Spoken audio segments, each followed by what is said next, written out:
하나님의 말씀 사무엘하입니다. 구약성경 사무엘하 7장, 구약성경 사무엘하 7장 1절에서 17절까지 조금 내용이 긴데 우리가 본문을 또 잘 이해하기 위해서 사무엘하 7장 1절에서 17절까지 한 절씩 교독하기로 하겠습니다. 사무엘하 7장 1절 473면 하나님 말씀입니다. 여호와께서 주위의 모든 원수를 무찌르사 왕으로 궁에 편안히 살게 하실 때에 왕이 선지자 나단에게 이르되 볼지어다 나는 백향목 내 살고는 하나님의 궤는 휘장 가운데에 있도다. 나단이 왕께 아뢰되 여호와께서 왕과 함께 계시니 마음에 있는 모든 것을 행하소서 하니라. 그 밤에 여호와의 말씀이 나단에게 임하여 이르시되 가서 내 종 다윗에게 말하기를 여호와께서 이와 같이 말씀하시되 내가 나를 위하여 내가 살 집을 건축하겠느냐. 내가 이스라엘 자손을 애굽에서 인도하여 내던 날부터 오늘까지 집에 살지 아니하고 장막과 성막 안에서 다녔나니 이스라엘 자손과 더불어 다니는 모든 곳에서 내가 내 백성 이스라엘을 먹이라고 명령한 이스라엘 어느 지파들 가운데 하나에게 내가 말하기를 너희가 어찌하여 나를 위하여 백향목집을 건축하지 아니하였느냐고 말하였느냐. 그러므로 내 종 다윗에게 이와 같이 말하라. 만군의 여호와께서 이와 같이 말씀하시기를 내가 너를 목자 곧 양을 따르는 데에서 데려다가 내 백성 이스라엘의 주권자로 삼고 내가 가는 모든 곳에서 내가 너와 함께 있어 내 모든 원수를 내 앞에서 멸하였은즉 땅에서 위대한 자들의 이름같이 내 이름을 위대하게 만들어 주리라. 내가 또 내 백성 이스라엘을 위하여 한 곳을 정하여 그를 심고 그를 거주하게 하고 다시 옮기지 못하게 하며 악한 종류로 전과 같이 그들을 해하지 못하게 하여 전에 내가 사사에게 명령하여 내 백성 이스라엘을 다스리는 때와 같이 아니하게 하고 너를 모든 원수에게서 벗어나 편히 쉬게 하리라. 여호와가 또 내게 이르노니 여호와가 너를 위하여 집을 짓고 내 수완이 차서 내 조상들과 함께 누울 때에 내가 내 몸에서 날 내 씨를 내 뒤에 세워 그의 나라를 견고하게 하리라. 그는 내 이름을 위하여 집을 건축할 것이요 나는 그의 나라 왕위를 영원히 견고하게 하리라. 나는 그에게 아버지가 되고 그는 내게 아들이 되리니 그가 만일 죄를 범하면 내가 사람의 매와 인생의 채찍으로 징계하려니와 내가 내 앞에서 물러나게 한 사울에게서 내 은총을 빼앗은 것처럼 그에게서 빼앗지는 아니하리라.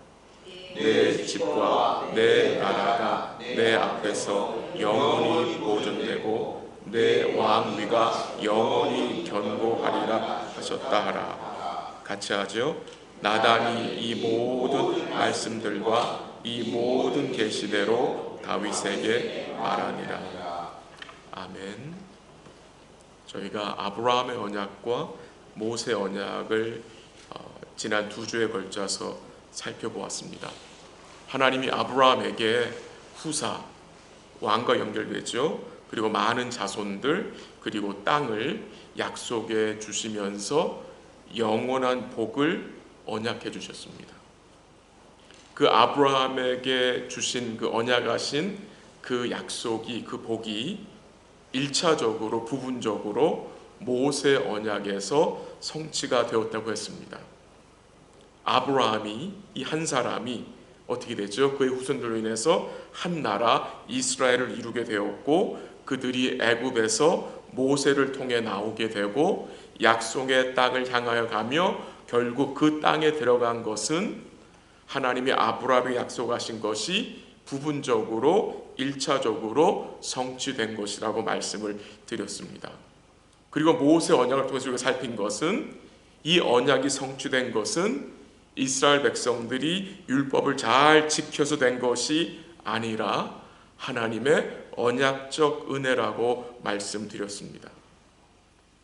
하나님 모세에게 율법을 주신 것은, 그 율법 언약을 맺으신 것은 이 백성들이 하나님의 백성이지만 동시에 이 백성들이 율법을 통해 죄인임을 깨닫고 그들로 더욱 여호와 하나님과 오실 메시아를 붙들게 하기 위함이라고 말씀을 드렸습니다.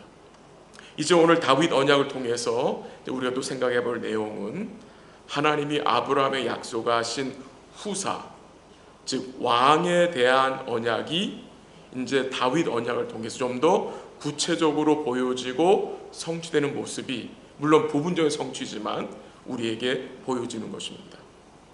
아브라함 언약 속에 포함된 언약인데요. 들어보십시오. 창세기 17장 6절 들어보세요. 내가 너로 심히 번성하게 하리니 내가 네게에서 민족들이 나게 하며 왕들이 네게로부터 나오리라 그랬습니다. 하나님이 아브라함 언약 속에 포함하신 것이 왕에 대한 약속입니다. 이 왕. 또한 아브라함 언약을 그대로 받은 야곱, 물론 이삭도 마찬가지죠. 야곱에게 이렇게 약속을 하셨어요. 들어보세요. 창세기 35장 11절 하나님이 그에게 야곱에게 이르시되 나는 전능한 하나님이라 생육하며 번성하라 한 백성과 백성들의 총회가 내게서 나오고 왕들이 내 허리에서 나오리라 라고 말씀하셨습니다. 그래서 하나님의 아브라함 언약 속에 많은 후손들도 약속하시고 땅도 약속하시고 왕들도 약속하신 것입니다. 이 왕들을 통해서 결국 누구를 보여주시는 것이냐? 온전한 왕, 영광의 왕이신 예수님을 보여주시는 것입니다. 우리가 다윗 언약을 좀 잘 이해하기 위해서 먼저 서론적으로 이스라엘의 왕의 역할을 잠시 살피는 게 필요하다고 생각됩니다. 이스라엘의 모든 왕은 하나님의 대표자입니다. 하나님의 대표자. 예를 들어서 다윗이 이스라엘 왕이잖아요. 그는 하나님을 대표하는 왕입니다. 하나님의 대표자입니다. 자, 한 절 읽어드릴게요. 그 역대상 29장 23절에 보면요, 솔로몬이 여호와께서 주신 왕 위에 앉아라는 말씀 나옵니다. 솔로몬이 여호와께서 주신 왕 위에 앉았다고 했습니다. 근데 그 왕 위에 앉았다는 표현이 영어 성경에서는 이렇게 나왔어요. He sat on the throne of the Lord이라고 나왔어요. 무슨 말이냐면은 솔로몬이 여호와의 보좌에 앉아라고 번역이 됐어요. 그게 더 정확한 번역이에요. 솔로몬이 어디에 앉아요? 여호와의 보좌에 앉았다. 지금 무슨 말입니까, 여러분? 솔로몬이 진짜 그 하늘 보좌에 앉았다는 말입니까? 아니죠. 그 하늘 보좌를 상징하는 이스라엘의 보좌, 거기에 앉았다는 말입니다. 누구를 대표해서? 하나님을 대표해서. 그러니까 이 이스라엘 나라의 보좌가 하나님의 나라의 보좌를 뭐 하는 것입니까? 보여주는 것입니다. 그 하나님을 대표하는 왕이 그 보좌에 앉아서 이스라엘 뭐 하는 거예요? 다스리는 역할을 하는 것입니다. 그러니까 그 모습은 결국 뭘 보여주는 겁니까? 다윗이 다스리지만, 솔로몬이 그 보좌에 앉아 다스리지만 결국 누가 다스리는 겁니까? 하나님이 다스린다는 것을 보여주는 것입니다. 그러니까 이 왕에게 맡겨준 이 역할이, 이 책임이 굉장히 중요하고 너무나 영광스러운 거죠. 하나님을 대표해서 이스라엘 다스리는 거니까. 그 하나님은 이 다윗이라는 사람을 통해서 어떻게 했습니까? 오실 왕을 보여줬습니다. 물론 이스라엘의 모든 왕이 부르심을 받았을 때에 오실 예수를 보여줘야 되지만 너무 많이 부족했죠. 물론 다윗도 부족했죠. 다윗도 범죄한 사람입니다. 그러나 하나님은 그를 통해서 오실 예수님을, 그의 왕되심을 예표적으로, 그림자적으로 보여준 것입니다. 이 다윗 언약을 통해서 하나님은 예수님이 오셔서 세우실 그 나라가 영원한 나라이고 그 나라의 왕인 예수님이 영원한 왕이신 것을 보여준 것입니다. 찾지는 마시고 들어보시죠. 한 구절 제가 인용을 할게요. 에스겔 37장인데 24절 25절에 보면요, 하나님이 영원한 왕을 이스라엘에 주시겠다고 해요. 근데 그 왕의 이름이 뭐냐면은 다윗이에요. 다윗. 근데 이미 다윗은 죽었거든요. 지금 이 에스겔서가 언제 주어진 책이죠? 유다 백성들이 바벨론 포로 생활 중에 에스겔 선지를 통해서 주어진 책인데, 그 포로 중에 생활 중에는 이스라엘 유다 백성들의 하나님이 영원한 왕을 줄 텐데 그의 이름은 다윗이라고 말해요. 다윗은 이미 죽었거든요. 지금 뭘 말씀하시는 것입니까? 오래전에 죽은 그 다윗이 다시 살아나서 너희를 다스린다는 말이 아니라 다윗과 같은 왕을, 다윗의 후손으로 오시는 왕을 너에게 줄 텐데 그 왕은 영원한 왕이고 그 왕이 다스린 나라는 영원한 나라라는 것을 약속하신 거예요. 그 다윗 같은 왕은 나의 종이고 목자 같은 왕이 돼서 너희를 다스릴 것을 약속을 하셨어요. 그러니까 이 유다 백성들은 지금 바벨론 포로로 있는 왕이 있어요? 없잖아요. 왕이 없어요. 다윗의 왕조가 끊어졌어요. 근데 그들이 누구를 바라봅니까? 다윗은 죽었지만 다윗 같은 왕이, 아니 그거보다 더 온전한 왕이 오신다는 사실을 붙잡은 거죠. 그래서 에스겔을 통해서 그 말씀을 선포한 거죠. 근데 그 왕은 예전에 다윗 왕과 같이 죽는 왕이 아니라 영원한 왕이다. 그리고 그 나라는 영원한 나라다라는 것을 그 포로 생활 중에 있는 유다 백성들에게 하나님이 선포하시고 약속하신 거예요. 하나님은 이스라엘 백성들이 약속의 땅을 소유하기 이미 전에 왕에 대해서 말씀을 하셨어요. 한번 이번에 같이 가볼까요? 좀 앞으로 가셔서 신명기 나와요. 신명기 17장 한번 가보십시오. 신명기 17장 한번 가보세요. 구약성 신명기 17장 14절인데요. 14절부터 20절까지 한 절씩 교도할게요. 조금 긴데 좀 같이 읽어보죠. 신명기 17장 288면 17장 14절 제가 먼저 읽게요. 내가 내 하나님 여호와께서 내게 주시는 땅에 이르러 그 땅을 차지하고 거주할 때에 만일 우리도 우리 주위의 모든 민족들 같이 우리 위에 왕이 세워야겠다는 생각이 나거든 반드시 내 하나님 여호와께서 택하신 자를 내 위에 왕으로 세울 것이며 내 위에 왕을 세우려면 내 형제 중에서 한 사람을 할 것이요 내 형제 아닌 타국인을 내 위에 세우지 말 것이며 그는 병마를 많이 두지 말 것이요 병마를 많이 얻으려고 그 백성을 애굽으로 돌아가게 하지 말 것이니 이는 여호와께서 너희에게 이르시기를 너희가 이후에는 그 길로 다시 돌아가지 말 것이라 하셨음이며 그에게 아내를 많이 두어 그의 마음이 미혹되게 하지 말 것이며 자기를 위하여 은금을 많이 쌓지 말 것이니라. 그가 왕이 오르거든 이 율법서의 등사본을 레위 사람 제사장 앞에서 책에 기록하여 19절 같이요 시작 평생에 자기 옆에 두고 읽어 그의 하나님 여호와 경외하기를 배우며 이 율법의 모든 말과 이 규례를 지켜 행할 것이라. 아멘. 복까지만 읽죠. 뭐가 증거됩니까?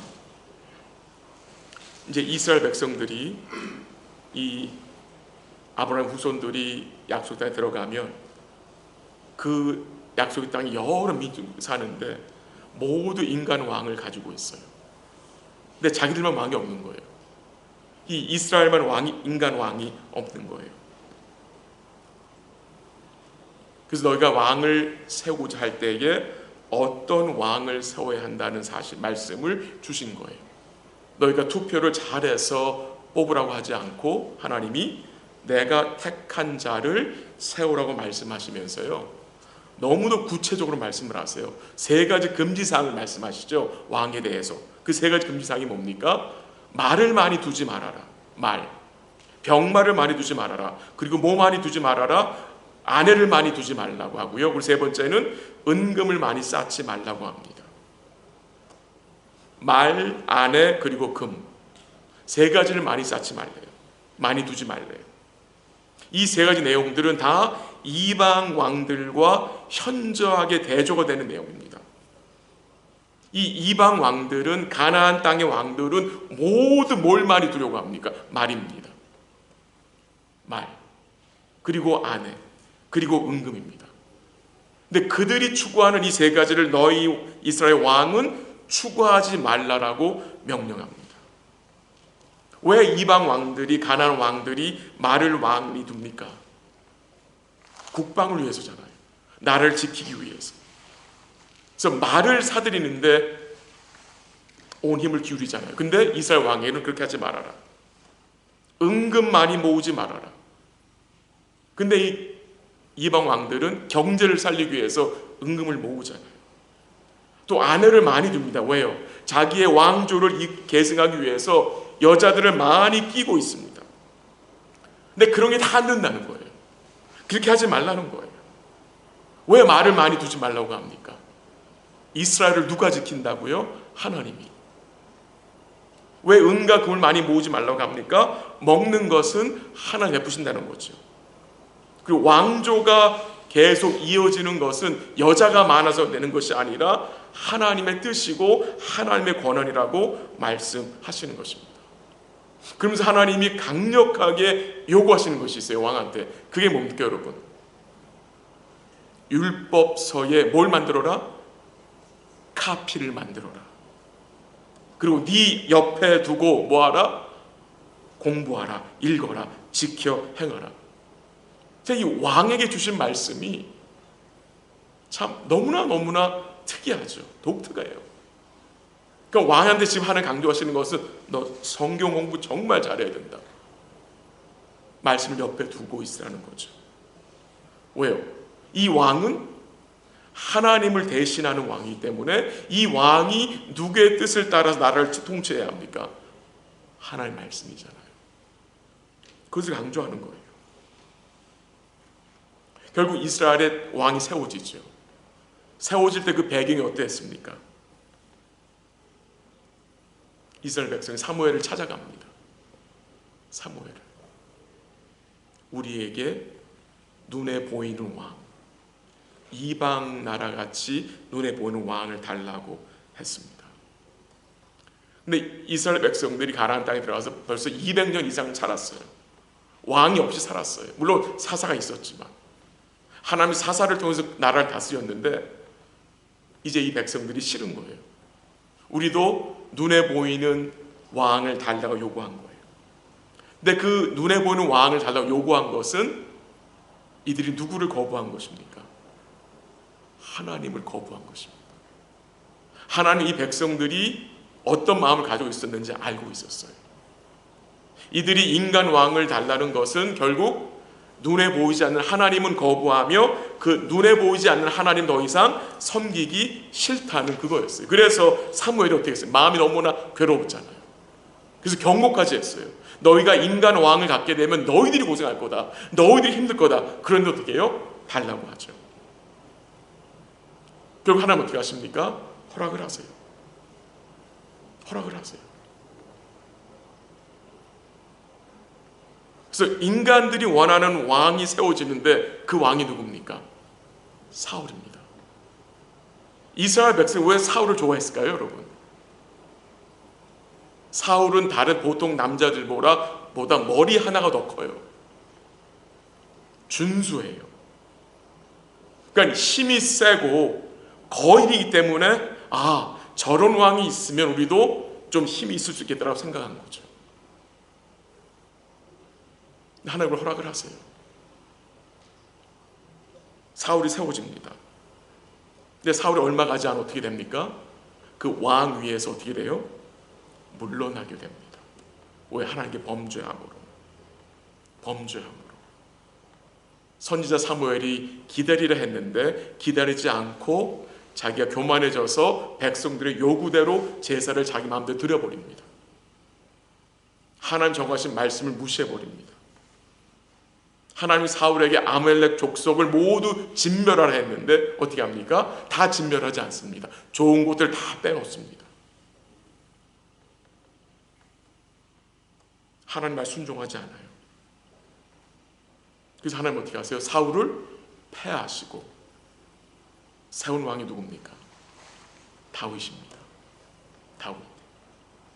자, 한 구절 읽어드리게 들어보세요. 사도행전 13장 21절 22절인데요. 한번 들어보세요. 사울을 패하시고 다윗을 왕으로 세우시고 증언하여 이르시되 내가 이새의 아들 다윗을 만나니 내 마음에 맞는 사람이라 내 뜻을 다 이루리라 하시더니. 다윗, 하나님 다윗을 세우시는데 다윗을 뭐라고 말합니까? 내 마음에 맞는 사람이래요. 다윗은. 그 말이 무슨 말입니까? 다윗이 마음이 선해서 하나님 마음에 맞았다는 그런 뜻이 아닌 것 같아요. 백성들이 좋아하던 백성들의 마음에 맞던 사울과 다윗을 대비하는 겁니다. 이 다윗이 어떤 자래요? 이 다윗은 하나님의 마음에 맞는 왕이라는 거예요. 근데 백성은 다윗을 좋아하지 않았죠. 목동이잖아요. 목동 출시잖아요. 좋아하겠습니까, 여러분? 사무엘도 처음에 다윗 형제들에게 안수를 알려 기름 부을 때에 설마 그 막내 다윗이 그 소년 목동이 왕으로 기름부를 받을까? 그렇게 생각하지 않았었어요. 사무엘 역시 큰아들이 왕이 되지 않았었어요. 근데 하나님은 큰아들도 아니고 둘째 아들도 아니고 그 소년 다윗을 목동을 어떻게 해요? 왕으로 기름 부으신 거예요.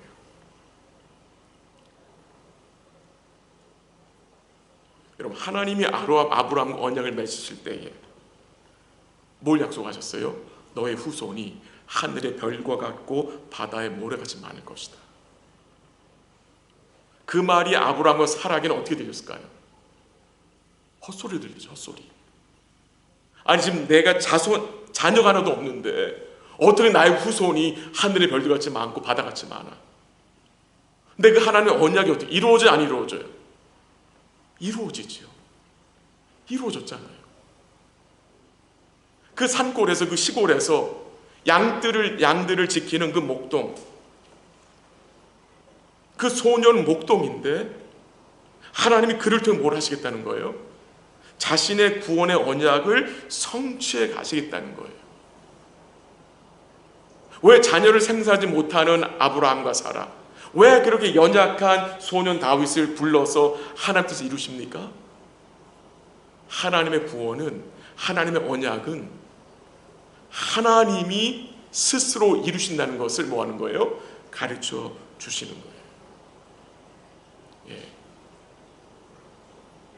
예수님 제자들 다 도망가잖아요. 예수님 버리고 다 도망가잖아요. 그러나 예수님은 새 언약을 어떻게 하세요? 이루어내시잖아요. 여기까지 좀 서론이었는데 서론이 좀 길었어요. 이제 오늘 본문을 그냥 살피겠는데요. 오늘 본문 사무엘하 7장에서 이제 하나님 약속하신 내용이 나오는데 약간 배경 설명 드리면 여기서 모든 원수를 어떻게 합니까? 물리치세요. 그래서 다윗을 왕궁에 편안히 살게 하세요. 다윗이 너무나 고마웠죠. 감사했죠. 근데 언약궤가 여전히 어디 있어요? 자기는 백양으로 만든 좋은 궁에 사는데 하나님의 언약궤가 어디 있어요? 휘장에 있어요. 아직 텐트에 있는 거예요. 그래서 다윗이 어떤 마음을 가지고 있어요? 성전을 짓고 그 안에 이 하나님의 언약궤를 두기 원한 거예요. 그래서 그 다윗이 그 마음을 선지자 나단에게 알렸더니 나단이 뭐라 그래요? 왕이 좋은 대로 하소서. 그러니까 나단도 억울해한 거죠. 너무나 좋은 생각이라고 억울했잖아요. 근데 그날 밤에 여호와의 말씀이 나단에게 임한 거예요. 그 임한 말씀이 오늘 7장의 내용인데요. 너무나 뜻밖의 말씀을 하나님이 하세요. 먼저 하나님은 5절에서 7절에 보면은 다윗에게 너 참 기특하다. 너 참 애가 됐다. 다윗아 너무나 고맙구나 라고 하지 않았어요. 뭐라고 하세요? 내가 언제 너희에게 집을 지으라고 하였느냐. 너무나 내가 언제 집 원했었니? 너희들이 애굽에서 나온 이후 내가 너희한테 집 지어달라고 말했었니? 이런 식으로 말씀을 하시는 거예요. 그러면서 하나님 뭐라고 말씀하세요? 다윗이 하나님 위해 집을 짓겠다고 했더니 하나님이 노하시고 하나님 뭘 말씀하세요? 다윗아, 내가 너를 위해 뭐 하겠대요? 집을 지어주겠대요. 도리어 반대가 됐어요. 예. 그 내용 11절 마지막에 나오는데요. 사무엘하 7장 11절 마지막에 여호와가 너를 위하여 집을 짓겠대요. 완전히 반대가 된 거예요. 그리고 이제 오늘 이제 다 읽진 않았지만 7장 쭉 나가면은 하나님 다윗에게 복을 주시는 내용이 나와요. 복. 근데 그 복이 어떤 복인지 좀 나중에 살펴보겠는데요. 이 복은요, 다윗이 가진 그 마음이 너무도 기특해서 하나님 감동해서 다윗에게 복을 준 것이 아니에요. 이미 하나님께서는 다윗의 기름을 부으시고 언약을 하셨기 때문에 그 언약의 신실함을 뭐 하시는 거예요? 이루시는 것을 증거하는 거예요. 그럼 먼저 뭘 약속하시느냐? 12절 가보세요. 12절. 13절 읽죠. 13절. 그는 내 이름을 위하여, 솔로몬이에요, 집을 건축할 것이요 나는 그의 나라 왕위를 영원히 견고하게 하리라. 16절 한번 가실까요? 16절 시작. 내 집과 내 나라가 내 앞에서 영원히 보존되고 내 왕위가 영원히 견고하리라 하셨다 하라. 뭘 약속하세요? 내 왕위가 영원히 견고하게 서리라. 놀라운 약속이죠. 내 집과 내 나라가, 내 왕위가 영원히 견고하게 서리라. 근데 다윗 다음에 솔로몬이 왕이 되는데 솔로몬이 우상숭배 빠져 어떻게 되죠? 그 다음 왕이 된 시대에 나라가 둘로 갈라지죠. 북과 남으로 분열이 되죠. 나라가 망한 것 같이 보이죠. 근데 거기서 끝나지 않죠. 북이스라엘이 어떻게 됩니까? 아수르에 망하죠. 주전 722년에 망하죠. 남유다 어떻게 됩니까? 바벨론에 의해서 주전 586년에 망하죠.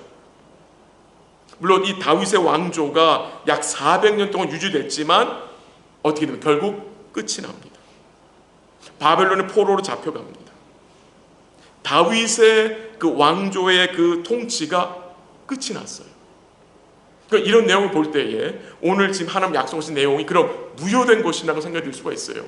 분명히 다윗의 왕조가 영원히 견고하다고 약속했는데 끝났잖아요. 다윗의 왕조가 바벨론 포로 생활 후에 돌아와서 왕이 없잖아요. 더 이상. 그럼 그 말은 지금 하나님이 다윗에 약속하신 영원한 나라가 무효가 된 것입니까? 하나님이 언약을 지키지 못하신 것입니까? 아니죠. 왜 아닙니까? 이 약속은, 이 영원한 왕조에 대한 약속은 다윗의 후손으로 오시는 예수님이 이루시는 그 나라가 영원하다는 것을 다윗 왕조를 통해서 보여준 것이기 때문이에요. 그렇게 이해를 하셔야 돼요. 그러니까 다윗과 그의 후손들은 영원한 나라를, 그 나라를 다스릴 예수님 뭐 한 거예요? 미리 보여준 거예요. 그래서 예수님이 약속하신 대로 어떻게 하신 거예요? 이 땅에 오셔서 뭐예요? 뭘 세우시는 거예요? 회개하라 천국이 갔다 왔다. 이 천국은 뭐예요? 하나님 나라잖아요. 하나님 나라를 세우시는 거예요. 그리고 여러분 것처럼 하나님의 나라에 뭐로 세우셨어요? 백성으로 세우셨고요. 우리가 하나님의 나라에 속한 백성인 그 현실을 우리가 교회를 통해서 우리 가정과 삶 속에서 뭐예요? 드러내고 사는 거잖아요. 그 나라를 소망하며 그 나라의 정체성을, 그 나라의 가치관을 가지고 우리는 이 땅을 살아가는 거잖아요. 그리고 또 한 가지 좀 말씀 나누고 싶은 것은요, 7장 13절에 보면은요, 7장 그는 내 이름 위하여 집을 건축할 것이요 나는 그의 나라 왕위를 영원히 견고하게 하리라. 집을 건축한대요, 솔로몬이. 이 집이 어떤 집이죠? 구약 성전이죠. 성전. 솔로몬이 완공한 성전인데 이 성전이 결국은 누구를 보여주는 겁니까, 여러분? 성막과 똑같이 오실 예수님을 보여주는 거예요. 예수님. 그리고 예수님이 참 성전 되신 예수님이 이 땅에 오셨죠. 그리고 이제 참 성전 되신 예수님 통해서 여러분과 제가 뭐가 됐어요? 성전이 됐어요. 성전이 됐어요. 성전을 다 짓고 나니 그 성소에 누가 임해요? 여호와의 영광이 임하잖아요. 여호와의 영광이 가득하게 임하잖아요. 여러분과 제가 하나님의 성전이 됐거든요. 무슨 말이에요? 여호와의 영광의 영인 성령이 우리에게 임한 거잖아요. 그것을 보여주는 거잖아요. 그래서 여러분과 제가 뭐가 됐어요? 하나님이 거하시는 집이 됐다 그래요. 사도 바울이 에베소 2장에서. 그래서 여러분과 제가 계속해서 하나님의 거룩한 처소, 거룩한 집으로 세워져 간다라고 성경이 증거하고 있는 내용이죠. 그래서 마지막으로 시간이 됐지만 7장 제일 마지막 절 한번 가보세요. 7장 제일 마지막 절. 29절 한번 같이 읽어볼까요? 29절 시작. 이제 청하건대 종의 집에 복을 주사 주 앞에 영원히 있게 하옵소서. 주 여호와께서 말씀하셨사오니 주의 종의 집이 영원히 복을 받게 하옵소서 하니라. 아멘. 다윗이 어떤 복을 받게 해달라고 기도하고 있어요? 영원한 복. 하나님이 아브라함에게 약속하신 복이거든요. 영원한 복. 이 복이 어떤 복이겠습니까? 이 복이 어떤 복이면 좋겠습니까? 산골짜기 목동이 나라의 왕이 된 것이겠습니까? 물론 그것도 포함될 수 있겠죠. 근데 이 복이 무슨 복이겠습니까, 여러분? 저는 그 복을 시편 51편 5절에서 찾을 수 있을 것 같아요. 제가 들어보세요. 읽어드릴게요. 시편 51편은 다윗이 회개하는 내용의 시편인데 들어보세요. 51편 5절에 내가 죄악 중에서 출생하였음이며 어머니가 죄 중에서 나를 잉태하였나이다. 여러분 아시는 구절이죠. 여러분 다윗이 받은 복이 어떤 복이에요? 자기가 죄악 중에 잉태되었다는 사실을 알게 된 복이에요. 세상에서 이런 말 하면은 미쳤냐 그렇게 생각했죠. 내가 엄마 뱃속에 잉태될 때에 그때부터 내가 죄인이었다는 사실을 다윗이 인정하잖아요. 이것이 바로 복 있는 자의 삶이에요. 우리가 가끔씩 이런 말 듣죠. 모태신앙. 모태신앙. 원래 이 모태신앙은 성이 나오는 개념이 아니에요. 성이 나오는 개념은 모태신앙이 아니라 모태죄인이에요. 모태죄인. 여러분과 저는 모태죄인들이에요. 그것을 인정하는 것이 복이에요. 복. 내가 죄인인 것을 아는 것이 영원한 복에 참여된 증거예요. 좀 더 제가 확인해 드릴게요. 이번에 한번 찾아가 보죠. 로마서 가보세요. 로마서 4장. 신약성의 로마서 4장 6절에서 8절입니다. 로마서 4장 244면 로마서 4장 6절에서 8절. 6절 여러분 읽어주실래요? 6절 시작. 일한 것이 없이 하나님께 의로 여기심을 받은 사람의 복에 대하여 다윗이 말한 바 7절 제가 읽을게요. 불법이 사함을 받고 죄가 가리워짐을 받는 사람들은 복이 있고 8절 나같이 주께서 그 죄를 인정하지 아니하실 사람은 복이 있도다 함과 같으니라. 그 6절에 보면은 복에 대해서 다윗이 말한 게 있어요. 복에 대해서 다윗이 증거했어요. 그 다윗이 복에 대해서 뭘 말했습니까? 일한 것이 없이 하나님께 뭐로 여김받은 자? 의로 여김받은 자. 즉 무슨 말입니까? 7절에서 불법이 사함을 받고 죄가 가려진 자가 복 있는 자라는 거예요. 이게 영원한 복이라는 거예요. 놀라운 거죠. 일한 것이 없이 하나님께 의로 여김받은 것, 그 곧 불법이 사함을 받고 그의 죄가 가려진 것을 아는 자가 복 있는 자. 누구를 통해서? 예수님을 통해서. 그러니까 지금 다윗이 뭘 알고 있습니까?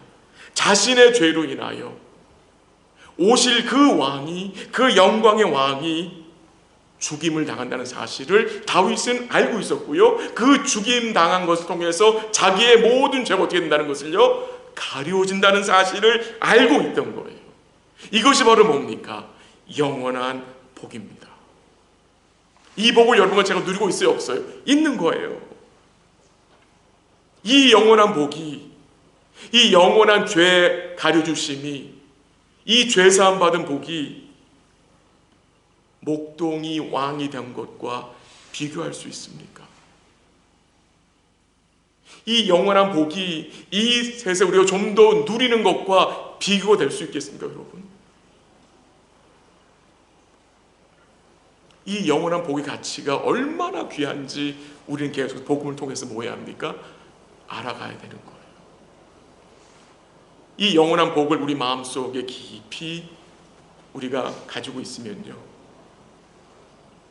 부러울 것이 없어요. 부러울 것이 없어요. 정말 부러울 것이 없어요. 조금 부족해도, 조금 덜 가져도, 조금 몸이 아파도, 조금 어려워도 정말 부러울 것이 없어요. 왜 부러울 것이 없는지 아세요? 그 주님으로 인해서 마음에 뭐가 있어요? 참된 만족이 있기 때문이에요. 여기서 뭐가 나옵니까? 믿음의 여유가 나오는 거예요. 우리 사랑하는 성도들이 믿음의 여유를 가지고 사시면 좋겠는데, 그 믿음의 여유는 우리가 영원한 복을 받은 자들이고, 그 영원한 복이 우리 예수를 통해서 임했다는 사실을 붙잡고 있을 때 부러울 곳이 없어. 부러울 곳이 없는 그 마음의 상태, 주님으로 만족이 된 상태에서 나타나는 거예요. 저는 우리 성도님들이 이런 복을 누리며 사셨으면 좋을 것 같아요. 정말 부러울 거 없잖아요. 정말 부러울 거 없어요. 왜? 주님으로 만족이 되기 때문에 정말 부러울 것이 없는 거예요. 그게 성도의 삶이에요. 그게 우리가 걸어가야 할 길이에요. 그게 영생의 복을, 그것이 아브라함과 다윗에게 약속한 복의 근본인 거예요. 이번 남은 주간도 우리 사랑하는 성도들이 주께 받은 그 영원한 복을 기뻐하면서 여유를 가지시고 우리 만복의 근원이신 주님 더욱 굳게 붙잡고 그분으로 만족하며 살아가는 복된 삶 되시기를 주의 이름으로 간절히 기도합니다. 아멘. 같이 기도하겠습니다. 말씀을 잠시 나눴습니다. 다윗 언약을 우리 잠시 생각했어요. 다윗에게 약속한 그 영원한 복이, 그 근본이 뭔지 생각했는데요, 우리가 받은 이 영원한 복, 그게 어떤 가치가 있고 그것이 무엇을 보장하는 것인지 여러분 꼭 기억하시고요, 우리 주님으로 만족하시고 우리의 죄가 영원히 가려졌다는 사실에 감사하시고요, 일한 것이 없지만 하나님 우리를 예수를 통해서 영원히 의롭다고 칭하여 준 그 사실에 만족하시고 주님으로 참된 만족 누리시면서 정말 부러울 것이 없는 주님으로 기뻐하는 복된 삶 살 수 있도록 기도하시고요, 우리 주위에 또 우리 오이코스 중에 우리와 함께하는 성도들 중에 이 영원한 복을 아직 잘 모르는 분들에게 이 복을 나누고 전하고 그분들도 함께의 복을 누릴 수 있도록 기도해 주시고요, 주일 예배를 위해서 또 이번 주 오이코스도 있고요, 성찬식도 있어요, 또 토요 교제도 있습니다. 우리 남성교회 모든 일들이 주님 영광 돌려지고 성도들 마음속에 큰 기쁨과 은혜가 될 수 있도록 기도 부탁을 드리고요, 오늘 우리 유길 목사님, 우리 원보이스 미션을 위해 잠시 기도하면 좋겠습니다. 코로나로 인해서 사역이 너무나 많이 확장이 됐어요. 지금은 세계 10개국의 어린이들에게 온라인에서 복음을 전하고 있대요. 두 나라가 더 늘어날 것 같다고 말씀을 하세요. 너무나 감사도 하시면서 기도 부탁을 하시는데 신실한 자원봉사자들이 너무나 많이 필요하대요. 또 이제 서머 프로그램을 준비하고 있는데 많은 자원봉사자들이 와서 함께 주의 복음을 이 10개국 어린이들에게 잘 증거할 수 있도록 우리 목사님과 그 팀들을 위해서 같이 기도하면 좋겠습니다. 그리고 여러분 마음속에 생각나시는 우리 성도님들, 아픈 분들을 위해서, 어려운 분들을 위해서 잠시 기도하고 제가 마무리 기도하겠습니다. 같이 기도하겠습니다.